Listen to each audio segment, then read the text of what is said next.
कोविड-19 single stranded एक strand positive sense RNA virus with one of the largest RNA genomes of 30 kilobase pairs. Eclipse period is the time to make intracellular virions. Corona virus को cell के अंदर वीरियंस बनाने में जो time लगता है उसको इक्लिप्स पीरियड बोलते हैं और वो 10 घंटे होता है. इंक्यूबेशन पीरियड यानी सिम्टम्स दिखाने तक टाइम होता है 4 से 5 दिन, लेकिन अगर मीडियन इंक्यूबेशन पीरियड की बात करी जाए यानी कि 97.5% पॉपुलेशन में the incubation period is 11.5 days. The virus is detectable in the body up to from 3 weeks to 1 month. 1 महीने तक डिटेक्टेबल रहता है. Not culturable after 8 to 9 days. 8 से 9 दिन के बाद कल्चरेबल नहीं होता virus. Aerosolization of the virus plays a definite role in its spread.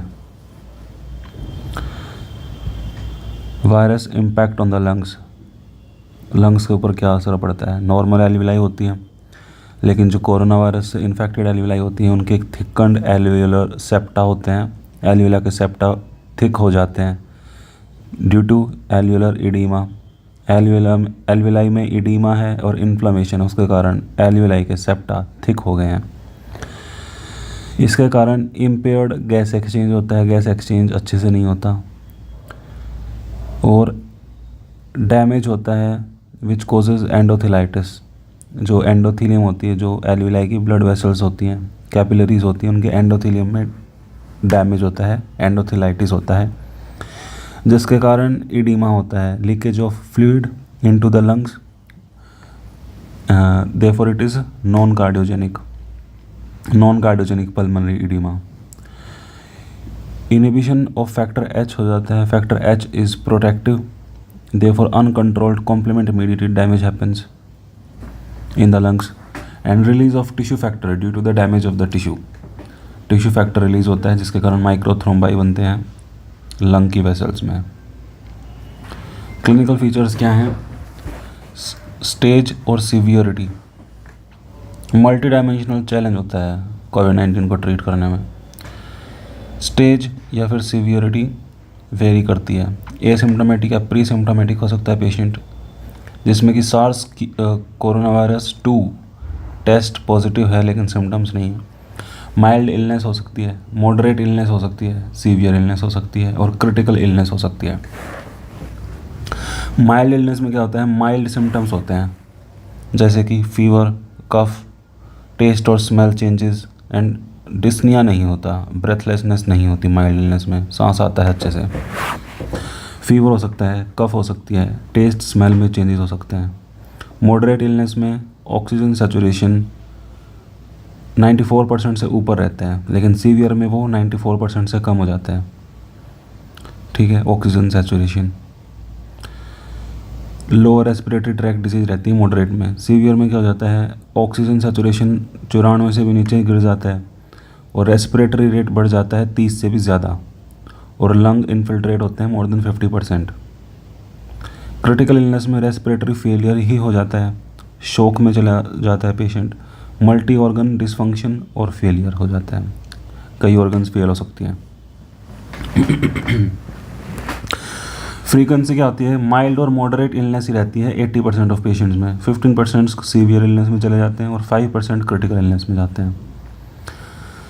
जो एसिम्प्टोमेटिक माइल्ड और मॉडरेट इलनेस है वो वायरस रेप्लिकेशन के कारण होती है. The pathogenesis is viral replication. उसके बाद inflammation is the main reason for the disease.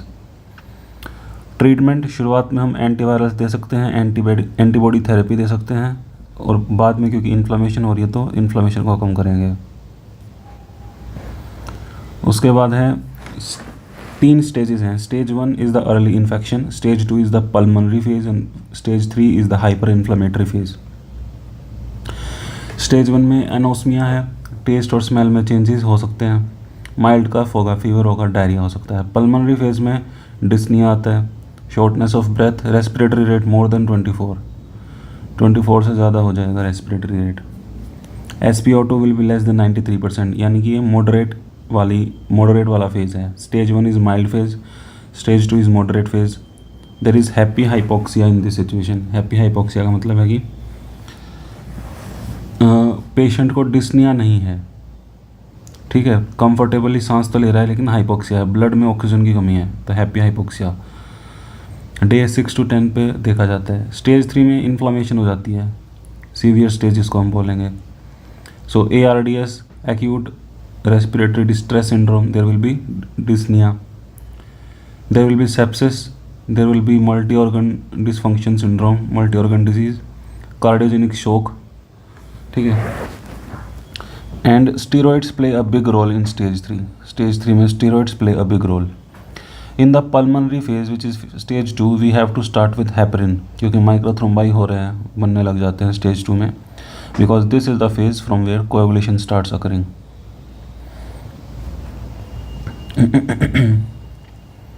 ठीक है, तो stage 1 is early infection, stage 2 is pulmonary phase, stage 3 is hyper inflammation.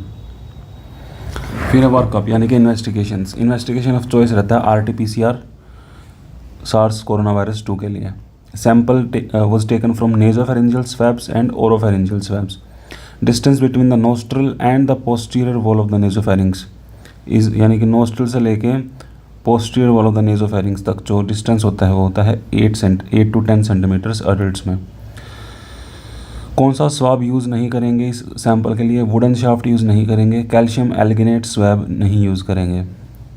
Cycle threshold value is inversely related to viral load, यानी viral load जितना ज़्यादा होगा threshold value, cycle threshold value उतनी ही कम होगी। थ्रेशोल्ड मतलब कम से कम जो वैल्यू चाहिए टेस्ट पॉजिटिव होने के लिए, तो वायरल लोड अगर ज़्यादा है तो थ्रेशोल्ड वैल्यू कम होगी, थ्रेशोल्ड नीचे मतलब नीचे होगा। Low CT value means high viral load, threshold कम है मतलब कि वायरल लोड ज़्यादा है, मतलब कम साइकिल में ही टेस्ट आ जा रहा है पॉजिटिव, मतलब वायरल लोड ज़्यादा था। रैपिड एंटीजन टेस्ट भी कर सकते हैं which helps in increasing testing on a wider scale. Any of the 2 test is sufficient for diagnosis. Labs में ब्लड टेस्ट में क्या मिलेगा? TLC टोटल ल्यूकोसाइट काउंट में लिम्फोपीनिया मिलेगा, lymphocytes will be less in corona. Lymphocytes कम होंगे तो neutrophil lymphocyte ratio will be more than 6, meaning lymphocyte कम which is the denominator, so lymphocytes will be less which is the denominator, so neutrophil lymphocyte ratio will be greater which is more than 6. Higher the value, poorer the prognosis. अब जितना ज़्यादा ये ratio होगा उतनी कम lymphocytes उतना ही ख़राब prognosis, ठीक है। तो जितना ज़्यादा रेशियो, अब 6 से ज़्यादा होता है कोविड-19 में, लेकिन अगर ये 17 से ऊपर चला जाए तो पुअर प्रोग्नोसिस है। मतलब डी डाइमर ऐसे हम अगर करेंगे तो इसकी वैल्यूज़ इंक्रीज रहेंगी, CRP बढ़ा हुआ होगा, LDH भी बढ़ा हुआ होगा, IL-6 will be increased, ferritin will be increased, these are the alarm markers. Ferritin, IL-6, LDH, CRP। Troponin I will be the alarm marker, ProBNP will be the alarm marker. ProBNP क्या है? Pro brain natriuretic peptide. So these are the alarm markers, CRP, LDH, IL-6, ferritin, troponin I and ProBNP. D-dimer will be increased. Imaging में chest x-ray करेंगे तो it shows multiple opacities in mid and lower lung zones. Mid zones and lower lung zones में multiple opacities दिखती हैं chest x-ray पे। HRCT high resolution computed tomography chest findings में। Peripheral ground glass opacities consolidation, ground glass opacity होगी और peripherally उसके consolidation होगी which is even denser, so it is called as crazy pavement. तो HRCT पे crazy paving findings corona virus, reverse halo sign corona virus. Findings less consistent with कोविड-19 is pleural effusion and lymphadenopathy. Pleural effusion नहीं देखने को मिलता Covid में और lymphadenopathy नहीं देखने को मिलती कोविड में, ठीक है। These are not seen. What is seen is crazy pavement and reverse halo sign. And on chest X-ray, multiple opacities in the mid and lower lung zones. HRCT findings are peripheral ground glass opacities and consolidation. अब है treatment for mild cases, then treatment for moderate cases. Mild cases में सिर्फ symptomatic home care is enough. Moderate cases में pneumonia is there with no signs of severe disease. Obviously moderate है तो severe disease के symptoms which are respiratory rate of more than 24 per minute और SpO2 less than 90 to 93% on room air, ये नहीं है, ठीक है, वरना सीवियर हो जाता, ठीक। तो मॉडरेट है, न्यूमोनिया है, एडमिट करो वार्ड में। Target SpO2 will be 92 to 96%, but in COPD patients it will be 82 to 92%, 88 to 92%, ठीक है। Preferred device for oxygenation will be a non rebreathing face mask. Awake proning, उल्टा लेटा देंगे 30 से 120 मिनट तक, may be used in patients who continue to have hypoxemia despite oxygen delivery of more than 4 liters per minute if no contraindications। Hypoxaemia है patient में, moderate case है, और oxygen 4 litre पर मिनट देने के बाद भी अगर हाइपोक्सीमिया है तो 30 से 20 मिनट तक ऐसे पेशेंट में हम अवेक प्रोनिंग कर सकते हैं, जागते जागते उल्टा लेटना, पेट के बल लेटना। Anticoagulation will be there, moderate में ही हम कर देते हैं शुरू एंटीकोएगुलेशन। प्रोफाइलैक्टिक डोज देते हैं लो मोलिकुलर वेट हिपैरिन की या फिर अनफ्रैक्शनेटेड हिपैरिन की, if no contraindications are there. Example enoxaparin 40 mg daily subcutaneously can be given. Corticosteroids, IV methylprednisolone, so the heparin was given subcutaneously, the steroid is given IV, 0.5 methylprednisolone 0.5 to 1 mg per kilogram और dexamethasone 0.1 to 0.2 mg per kilogram for 5 days, 5 दिन तक। आधे से 1 methylprednisolone 0.1 to 0.2 dexamethasone। Step up oxygen preferred, non-rebreathing face mask with flow rates up to 15 liters per minute HFNO system, high flow nasal oxygenation system, ठीक है। 15 litres पर minute non rebreathing face mask से ही हम 15 litres पर minute HFNO system से देते हैं।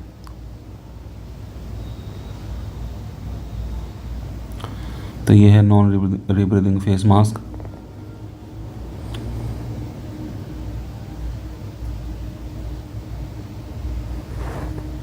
ये है HFNP system, high flow nasal prong system, ठीक है। लेकिन अगर रिसोर्स लिमिटेड सेटिंग्स हैं, you can escalate the oxygen delivery as follows.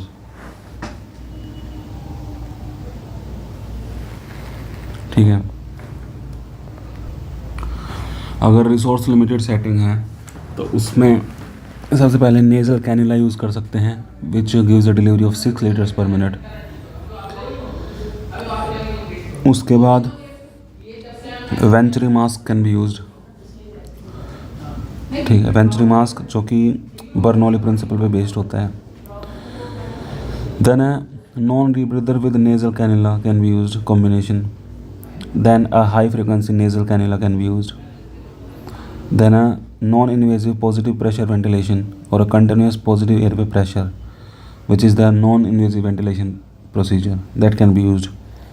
Intubation और ट्रेकियोस्टमी कैन बी यूज्ड, ठीक है। Trial of NIV if can not tolerate और work of breathing is high then intubate. NIV का trial देते हैं, if can not tolerate और work of breathing is high then we intubate और do tracheostomy. This is the NIV non invasive ventilation, the non invasive positive pressure ventilation और CPAP। और treatment for severe case, ये हो गया moderate case. Severe case में respiratory rate of more than और equal to 30 per minutes रहता है और SpO2 of less than 90% on room air. Admit to ICU। High risk patients for severe disease include age of 60 years और more, hypertension, diabetes and other immunocompromised states, cerebrovascular disease and obesity, BMI of more than 25 kilogram per meter square, ठीक है। And chronic lung और kidney और liver disease. Interventions for a severe case, severe case में non rebreathing mask नहीं use करेंगे, क्या use करेंगे?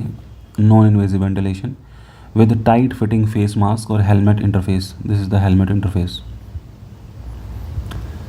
High flow nasal cannula can be used. Intubate भी कर सकते हैं यूजिंग लंग प्रोटेक्टिव स्ट्रैटेजी, ऐसे इंट्यूबेट करेंगे कि लंग्स आर प्रोटेक्टेड। कैसे लंग्स को प्रोटेक्ट करेंगे? Patient has to be kept prone रखेंगे पेशेंट को। PF ratio should be kept under 150। PF ratio जितना ज़्यादा उतना अच्छा होता है, लेकिन लंग्स को प्रोटेक्ट करने के लिए पीएफ रेशियो को 150 से ज़्यादा नहीं ले जाएंगे, 150 से कम ही रखेंगे। पीएफ रेशियो क्या है? Partial pressure of oxygen in the arteries to the fractional oxygen in the inspired air, उसका रेशियो पीएफ रेशियो है।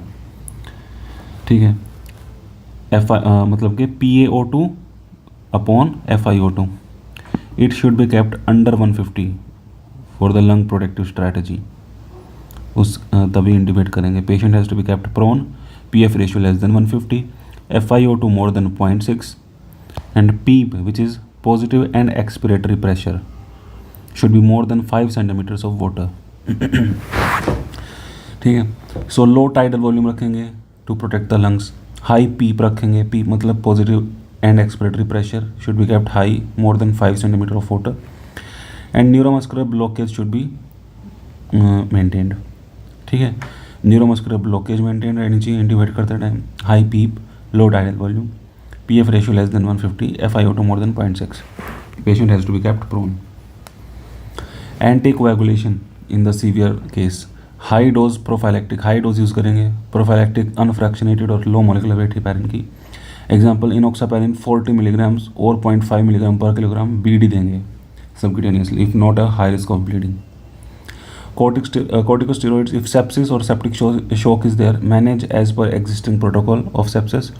एंड लोकल एंटीबायोग्राम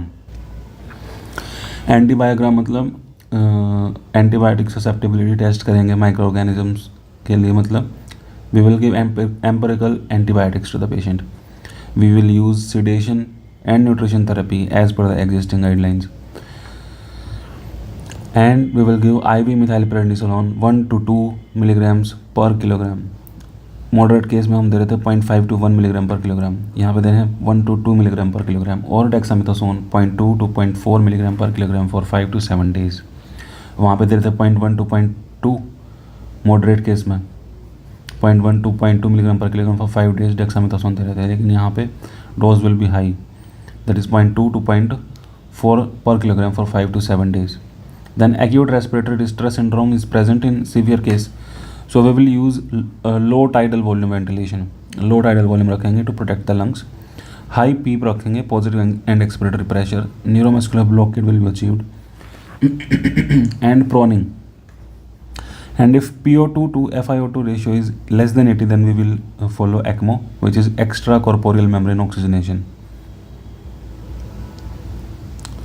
उसके बाद है the AIMS और ICMR COVID-19 national task force और joint monitoring group, ministry of health and family welfare, government of India, clinical guidance for management of adult COVID-19 patients. COVID-19 patient can have a mild disease, can have a moderate disease और can have a severe disease. तो 3 तरह के patients हो सकते हैं, mild patient, moderate disease वाला और severe disease वाला। ठीक है, माइल्ड केस में ट्रीटमेंट क्या होगा? Home isolation and care, physical distancing रखेंगे, indoor mask use, strict hand hygiene, symptomatic management, hydration, antipyretics, antitussive, multivitamins, stay in contact with treating physician, monitor temperature and oxygen saturation by applying SpO2 probe to the fingers and seek immediate medical attention if difficulty in breathing, high grade fever or severe cough, particularly if lasting for more than 5 days। A low threshold to be kept for those with any of the high risk features। high risk features वाली जो कि high risk होते हैं severe disease और mortality के लिए, वो हैं age more than 60 years, cardiovascular disease, hypertension, CAD, diabetes and any other immunocompromised states, chronic lung, kidney, liver disease, cerebrovascular disease and obesity। Then if the patient has a moderate disease, then we admit in ward। If the patient has severe disease, we admit in ICU। Ward में admit करके oxygen support देते हैं। Target SpO2 is 92 to 96%, 88 to 92% in patient with COPD।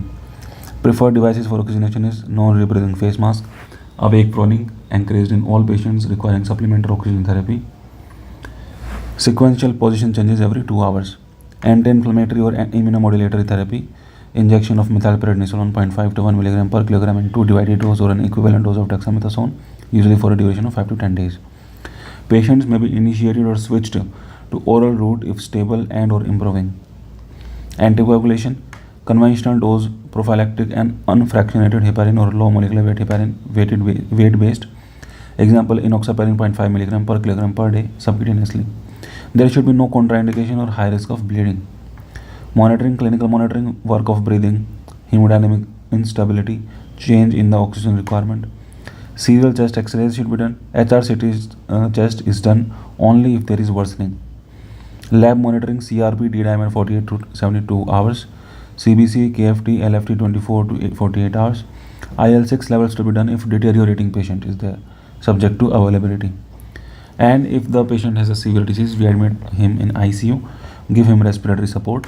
Consider use of NIV, non-invasive ventilation, helmet और face mask interface depending on availability. इसमें NIV होता है, इसमें non breathing face mask होता है. ठीक है. Patient with increase oxygen requirement, if work of breathing is low तभी हम NIV देते हैं. अगर work of breathing is high then we intubate the patient. Consider use of HFNC in patients with increase oxygen requirement. Intubation should be prioritized in patients with high work of breathing, or if the NIV is not tolerated. Use conventional ARDS protocol for ventilatory management. Then we give the same anti-inflammatory or immunomodulatory therapy, but the dose is high. Methylprednisolone, which was given 0.5 to 1 milligram per kilogram in 2 divided dose in moderate patient, is given as 1 to 2, double होगी dose. ठीक है. एंटीकोagulation therapy देते हैं वैसे ही, लेकिन dose will be higher. Supportive measures, maintain euvolemia, if unavailable use dynamic measures for assessing fluid responsiveness. If sepsis और septic shock is there, manage as per existing protocol and local antibiogram. Monitoring serial chest x-ray, HRCT only when worsening. Lab monitoring, CRP, D-dimer, CBC, KFT, LFT daily. IL-6 to be done if deteriorating, subject to availability. And after clinical improvement, we discharge as per the revised discharge criteria. Then there are some emergency use authorization, जो कि emergency में use कर सकते हैं या फिर off label use कर सकते हैं based on limited available evidence and only in specific circumstances. जैसे कि रेमडेसिविर है, टोसिलिजुमैब है, convalescent plasma है. These three things. Remdesivir is used as per emergency use authorization, may be considered only in patients with moderate to severe disease है तभी देंगे, mild में नहीं देंगे. रिक्वायरिंग सप्लीमेंटल ऑक्सीजन, जिन्हें ज़रूरत पड़ रही है उन्हीं को देंगे. एंड नो रीनल और hepatic dysfunction should be there. Kidney and liver should be normal. That is EGFR should not be less than 30 millilitre per minute per meter square. AST-ALT ratio should not be more than 5 times of upper limit of normal. It is not an absolute contraindication. And the third one is who are within 10 days of onset of symptoms. Within 10 days of onset of symptoms दे सकते हैं, उसके बाद नहीं. And the recommended dose of remdesivir is 200 milligram IV on first day, followed by 100 milligram IV one time for next 4 days. Not to be used in patients who are not on oxygen support or in the home settings. तभी देंगे जब oxygen support पे है और admitted है. Tocilizumab of label use करते हैं, may be considered when all of the below criteria are met. Presence of severe disease होनी चाहिए, माइल्ड मॉडरेट में नहीं देंगे. Preferably within 24 to 48 hours of onset of severe disease और ICU admission. ICU में भी देते हैं मतलब. Significantly raised inflammatory markers are there तभी देंगे टोसिलिजुमैब. CRP और IL-6 सीवियरली इंक्रीज हो. Not improving despite use of steroids. No active bacterial fungal tubercular infection should be there, then only we use tocilizumab. Recommended single dose is 4 to 6 milligram per kilogram, that is 400 milligram in 60 kilogram adult in 100 milliliters of normal saline over 1 hour. 100 millilitre normal saline में 1 घंटे तक देंगे मिला के. कितनी? 400 milligram अगर 60 kilo का adult है, that is 4 to 6 milligrams per kilogram. The third method is convalescent plasma, off label used, may be considered only when following criteria are met. Early moderate disease है, मॉडरेट डिजीज़ में देते हैं, इसे severe disease में नहीं देते हैं, early moderate में. Preferably within 7 days of symptom onset.